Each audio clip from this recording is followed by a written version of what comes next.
I can't tell you how many leaders I've spoken to that are completely frustrated because they have a new initiative or they have a new direction and they feel as if their team is not taking it seriously, their team is stuck in their own ways, and no one wants to move at the speed that they do. Okay, but after working with over 600 CEOs in the last 25 years, I've realized that leaders hate change just as much as their team does, just as much as they say their employees do. I remember I saw this cartoon, and it was pretty simple. There was a person standing at the front of the room in front of a podium, and there were sort of 100 people, let's say, listening to them. And the first caption said, "How many people want change in their life?" And then in the next frame, everyone had their hand. All 100 people had their hands up in the air. Then the next frame said, "How many people want to lead the change?" And then in the next picture, there's about 10 people with their hands up and 90 people with their hands down. And then in the next frame, it said, "How many people want to change?" And then in the final frame, the entire room was empty. So I think it's a good illustration of what I've seen is that everyone wants change, very few people want to lead the change, and no one wants to change.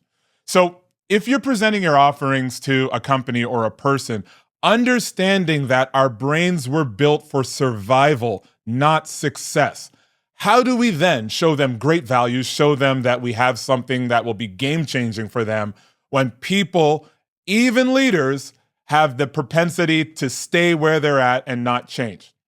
I figured it out.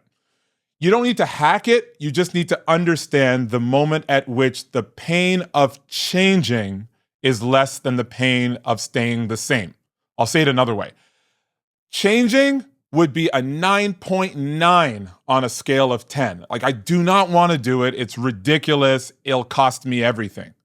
But existing one more day, one more moment with my current reality is a 10 out of 10.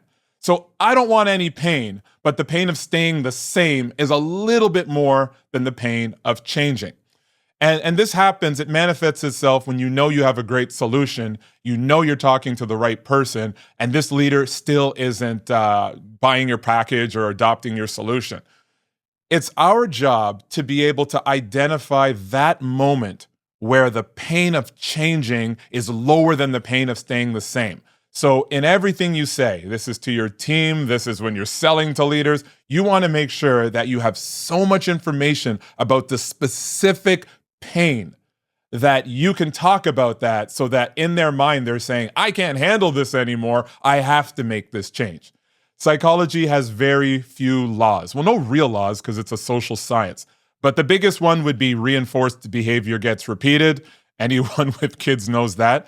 But the second one would be change requires motivation. So find that pain. Don't worry about how good it is. Don't worry about how excellent it is. But find that pain that is intolerable, and then you have a greater chance of having someone want to adopt something new or change.